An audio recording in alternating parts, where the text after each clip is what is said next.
people talk about defending against a knife in the same fashion. Like, oh, the best way to deal with a knife is what? Run. Not be there, right? Yeah. I don't Yeah. know. Right. If you have a 4-year-old kid, were you just gonna run faster than them, or is it a bear scenario where you're Right. like, kill him? Sorry about the camera.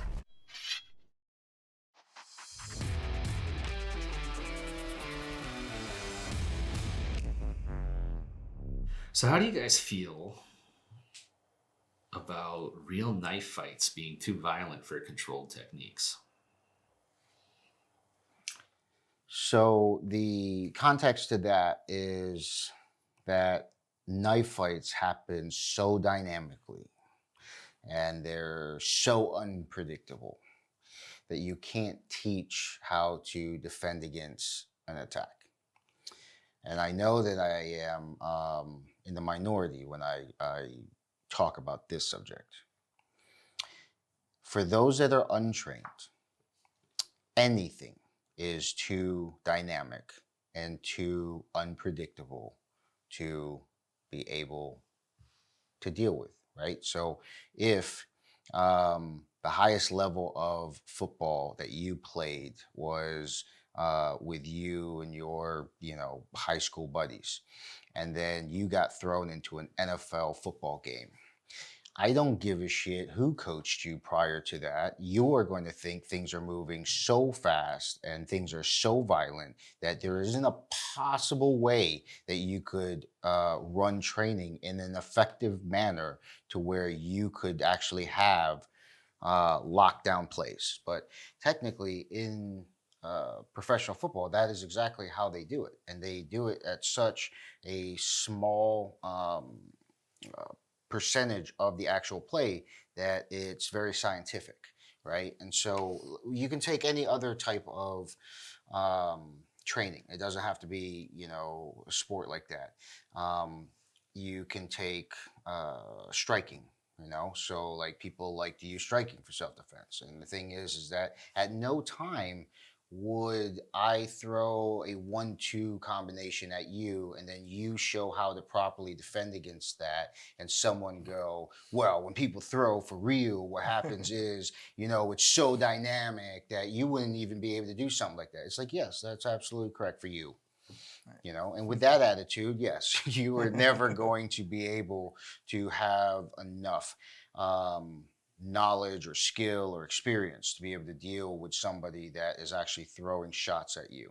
But if you were to take 1,000 films of knife attacks, you are going to see a common thread. You are going to see common attacks. There are only so many ways that I can grab this knife and attack you to make it unique. And so if you take the most common ways that someone attacks and then you try to break it down to the easiest way to distill that information so that somebody can actually progressively learn, the answer is yes, you can teach controlled techniques that will work on a uncontrolled scenario. And so Brazilian Jiu-Jitsu is a real good example of that. I have so many people that, that I watch on podcasts or whatever that is, and they will say something like, well, I like jujitsu and I like grappling because it's a live opponent, and it's about the resistance and it's about not learning techniques for techniques like other martial arts. And I'm like, you're a black belt and you have 20 years of experience and you're just spewing complete dog shit. Like the fact is that Brazilian Jiu-Jitsu is nothing but technique for technique. Right. Okay, that's where that guy's 10 steps ahead of you comes from. Like you Right. can't be 10 steps ahead of someone if there are no 10 steps. It's just like every single thing that you learn in your entire life is based off of steps. Okay, show me how to tie your shoes without having a first, Right. right? Like the thing is that just because you don't think about it anymore does not mean that the first time you learned it there was something very specific, right? And so knife fighting and dealing with a knife is falls under that. Is the penalty higher when you fuck up? Yeah, I'll admit that. Yeah. Um, but The average attack is going to have a very, very basic start. And yes, it's violent because of intent. And if the issue is you are not mentally prepared to deal with such extreme violence, then it has nothing to do with the actual scenario. It has to do with you are not mentally conditioned enough to accept that somebody is trying to do that to you. And because of that, you are not able to process or think in that environment, in which case you're not going to be able to defend yourself. And those are valid statements, but that has nothing to do with technique and it has nothing to do with proper training. What it has to do with is the fact that you need to work on that step. Hence the reason why we do our psychological conditioning at the very first minute that you start, working in. So I could go on for hours on why that's a silly statement, but everybody has their opinion on it, and I usually find that most people disagree with me with this. I actually think that defending against a knife is one of those things that people just don't want to put work into. Like you have these things in life where people are like exceptional at it, and then those that are wealthy or those that are in extremely good shape or those that can lose weight like that, right? And what happens is you have a group of people that are like, well, how does that guy do that, right? And it's like, well, it's really not that hard, but it's the consistency that's the issue. It's the whatever. And you'll have the group of people that stay, say, overweight because they don't want to do said whatever, and they don't want to mentally accept the fact that that's really the only issue here. The only issue is that you're not putting that as a priority and actually making that happen.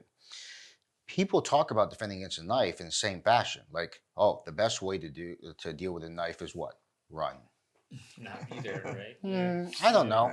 Right. If you have a 4-year-old kid, were you just gonna run faster than them, or is it a bear scenario where you're like, kill him? Sorry about the camera. But the thing is that it is difficult to defend against it. It is highly skill based, and it is a very perishable skill. And so to approach it with a only run, only pull out your gun and shoot them, you will die if somebody does that. There's pretty much a defeatist attitude in my mind. And there are plenty of careers or professions and scenarios where you can't. For example, if I'm in a bathroom and all of a sudden somebody pulls a knife out, then what am I supposed to do? I can't run. I'm going to run into the stall. Like what, if there's someone that I care about that's next to me, am I just going to blitz off of that? Like if you're a law enforcement officer and then all of a sudden somebody pulls out a knife and they're threatening to do something to another civilian, you're just going to be like, oh, run. And they're going to run? No, you have to have at least a baseline understanding. And one of the things that I've learned training with elite military is you may not be proficient at every single thing that you're tasked to do, but what you can do is you can provide a step-by-step, this is what you should do, so that in the scenario, even if you're not, prepared to deal with it at that moment, you can at least have these small milestones and goals that you can actually try to get to because you actually know what you're supposed to do. And a lot of times that will save people's lives a lot more than just trying to get people to, be the ultimate knife disarm guy, right? So it's like, hey, the guy has a knife. I need to go 2-on-1 on his wrist. I have to stop it from moving. In turn, I'll do whatever I have to do with that. If you're good at that, that's fine. But the thing is that because that's in your head and you're forced to be in that scenario, maybe you'll be able to do that because that's the only goal that you got, and then you can start building off of that. So does that make sense? Oh, Yeah, absolutely. Yeah, I think the control techniques, how they referenced it, may be kind of like a mislabeling almost to like an advanced technique. But with that, I never moved from one level of training to another where they're like, okay, boys, now you're ready for this technique. No, it's the same technique. Mm-hmm. It's a basic technique that you're just performing at a higher level because you're more experienced and thereby more controlled. I guess maybe that's a better way to look at it. I mean, you pick up, that's why Craig was mentioning yesterday about the MDV versus the dagger, Mm-hmm. right? Do you have any martial arts experience, any background, anything like that? Yeah. Well, no, you go with the dagger because that's, Right. Yeah. just, hey, get off me, I'm getting away. Whereas this particular tool has a little bit more of a technique-based ideal behind it. Yeah, it comes down. It's just training. It's like the guys that are like, oh, if you get in a fight with somebody with a knife, you're always gonna get cut. I was like, well, no, defended against a knife more than once and not gotten cut. Right. So, I mean, it comes down to skill, training, all kinds of stuff. Yeah. Back even when I was fighting professionally, we would have guys come in that just off the street, like, I don't want to train, I just want to fight. I'm a street fighter. We're like, okay. But it's another example of, it's like, why would you ever want to do that? It's like the NFL example. It's like, you don't understand the skill difference between just your average guy, even a guy that gets in a lot of street fights, whatever that is, and the guys that train professionally for hours and hours a day, year after year after year. Right. The skill level is just like almost something you can overcome. Right. Because you haven't trained to that. Exactly. So it really comes down to skill. And if you've trained it and thought about exactly what you would do in that scenario, now your body's responded correctly to the scenario as opposed to, I'm just trying to make something up in the moment. Right. And if you're trying to make something up in the moment when the guy has a knife, it's probably not going to go very well for you. Right. How is this one? Real people would never use a knife. Too violent, too messy, too scarring. Did you just call us not real people? Yes. Yeah, real people. Yeah. I mean, real knife fights, What real does that people. mean? Yeah. Yeah, that's just, it kind of goes back into the not really understanding the material that's being referenced and being trying to be conveyed by the instructors that you have out there. Yeah, I classify this under ignorance of knowledge. The fact is that you can say that. So what I'm gathering when that person made that statement was the average person is not going to do that. The average person has resistance to. The average person is not going to think about grabbing their utility blade to defend themselves, to kill someone. The average, like all of this other stuff, right? There is not a skill that I can really think of that you would have thought to do that prior to being introduced to that said skill. That is just how all skills work. Like the thing is that you have to be taught this is a proper solution to said problem and then taught how to do that. And the more complex that gets, the more intricate things are.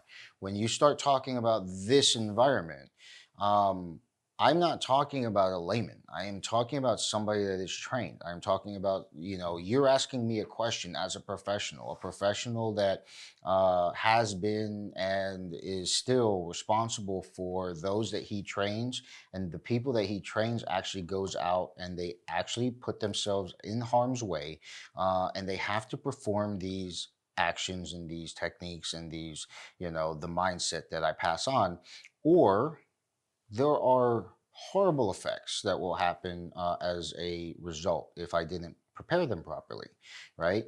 I'm not talking about just, hey, you're going to attack the school bus driver that's down there, and what is that going to do when he defends himself? I don't know. I mean, probably nothing properly because he hasn't been trained. But if you start to introduce things and go, look, this is the violence intensity. This is a bad guy. This is a real bad guy. He's a professional bad guy. What does that mean? That means that he doesn't have a 9-to-5 job like you. All he's doing is thinking about how to do his occupation properly. He's probably doing it all the time. He is a reverse good guy in the opposite, thing. And that's what one of the problems that people have is they relate bad guys or people that do violent acts as being stupid or not having a skill set. The fact is that is what they do on a regular basis. And if they are of any age, like any experience past a few years, then that means they're successful at it. Therefore, they are actually competent at those things, you know? And so one of the things that you are going to fall into a trap on is actually underestimating the other person, right? So what do you need to match that violence and that intensity and that intent? Well, you're going to need something that's going to do damage very quickly. So what can I pass on to you? You know, like the majority of skills that I can pass on for personal protection, I could go naturally. You're not going to do it. You know, that's also one of the weird things I get in classes where somebody goes, that doesn't feel natural. And it's like, that's right. If it was natural, I wouldn't have to teach it to you. Right. Nothing you do is natural the first time you do it.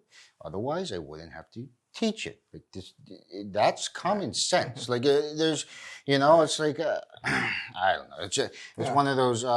It has to be odd, or else there wouldn't be a class on it. I wouldn't be a subject matter expert. I wouldn't be paid for it. You know, so yeah.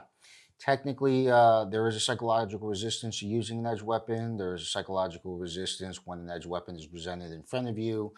There's a psychological resistance to killing another human, especially if you're a good person and you have not experienced such violence or need for violence. But that does not deter the lesson that it is an effective means of personal protection. So. Yeah, firearm. Yeah. Firearm versus an edged weapon. I mean, it's a really personal thing. Think of the first time. I don't think the average person has butchered chickens, butchered a hog, skinned a game animal. But when the first time you do that and you're a little kid, you're like, okay, Dad thinks this is okay, you know. Yeah. Uncle Jimmy thinks this is good, you know.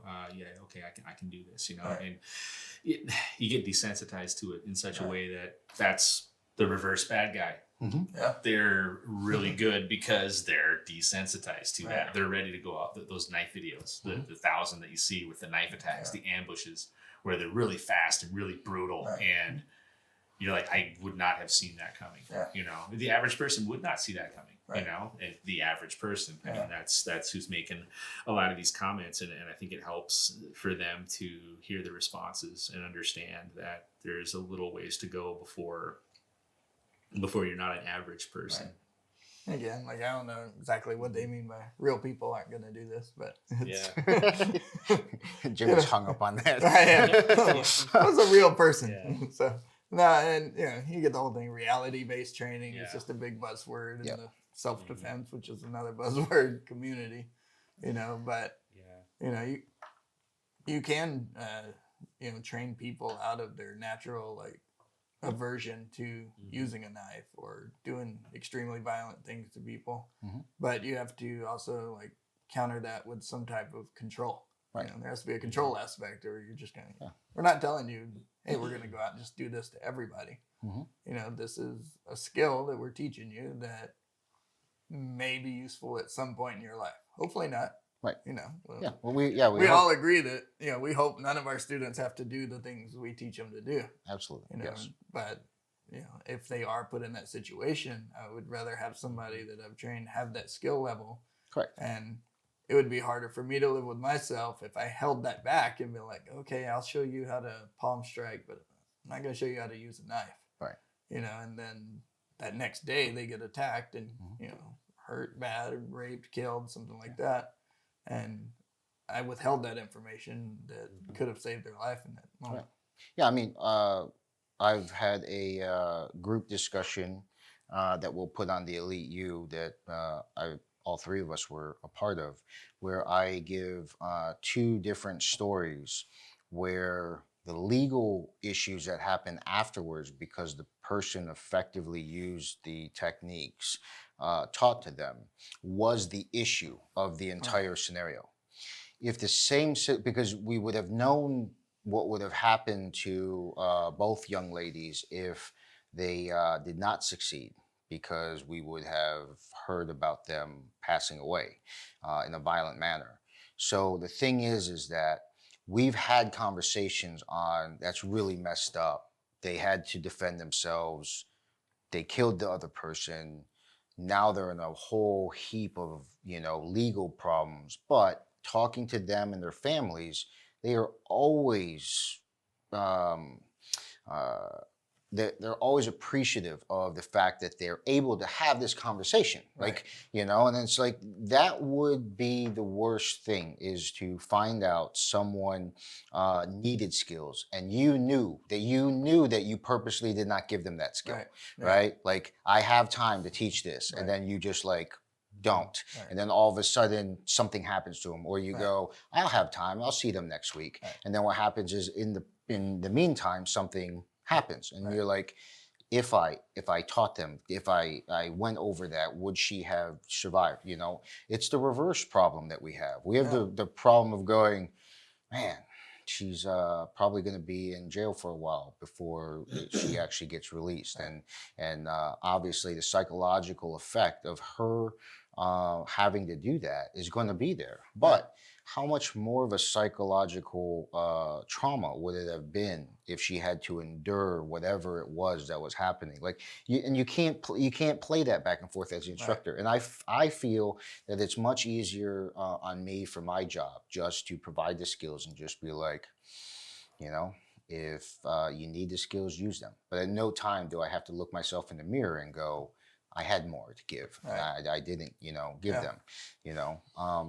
The thing on these comments and these questions being of the average person, I like that, because it kind of brings me back if I'm overreaching with my instruction. And I feel that the majority of personal protection, self-defense, close combat, whatever you want to call them, type instructors, they fall prey to this issue where this skill is their life. They have built skills over 20 or 30 years, and they have this weird preconceived notion that people can do the same shit that they could that Right. took 20 or 30 years, right? And you don't, as somebody that can perform things, sometimes you don't even realize, like, oh, this was actually a hard thing to do, like Right. like balance. Like, one of the things that is very natural for me, even if I don't train for a while, is not getting taken down. Right. Because I got taken down so many times. If I don't actually think about that, that may be something where I'm teaching balance in a way that I'm just assuming that Right. you have the same balance as I do. Right. And it's like, well, just do this, and what happens, and it's like, well, you make it look easy, but you have 50 people here and they all can't do it. Right. It's kind of like the same thing with knife guys, where they flip the blades around, they're doing all this stuff, and there's like, you just do this. And it's like, dude, it took you 30 years to get that good. Like, you can do that, but you can't pass that skill on to a student. And so the thing is that these types of questions kind of like bring you back down to, oh, so if I'm only going to teach to someone like that, not only do I have to teach techniques that will work, that they can do physically, but mentally, I have this huge barrier to jump over. And that's why that's the most important part. Like, that's the most important part of all training. And then unfortunately, when you see a lot of the knife defense stuff, or you see the women's self-defense stuff, it's technical. And it's like, dude, that's not the hardest part. The hardest part is to get people to understand that it doesn't matter why you're attacking me. I don't need to know why you're attacking me. I just need to know that you are attacking me, and that you don't deserve to attack me, and that it is my life that's valuable, not yours anymore. You have forfeited your life by stepping over that line, And that's one of those things that's very, very difficult to get across. And I feel instructors just push too hard into the exceptional 2%, and it's like, well, I got all these people that can do it. And it's like, yeah, they're fanatics and freaks just like you, we all fall into that category. But the thing is that that's not our loved ones, that's not our spouses, that's not our, so those are my. That's what I talk about. Like, even training law enforcement, I get like, chief calls me and is like, hey, I want all of my guys to be like you. I'm like, perfect. Give me 10 hours a day for like a large portion of their lives over 20, 30 years. And I'll get them there. Like, eventually. No, I need you to do it in 4 hours. It's like, okay.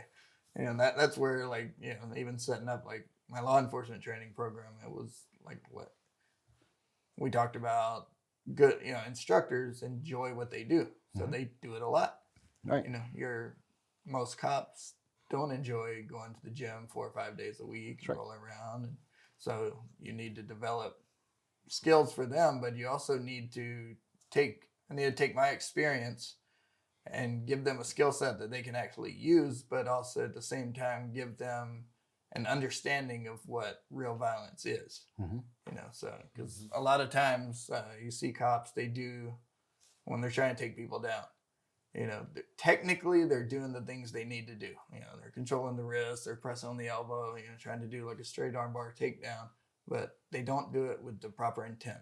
Right.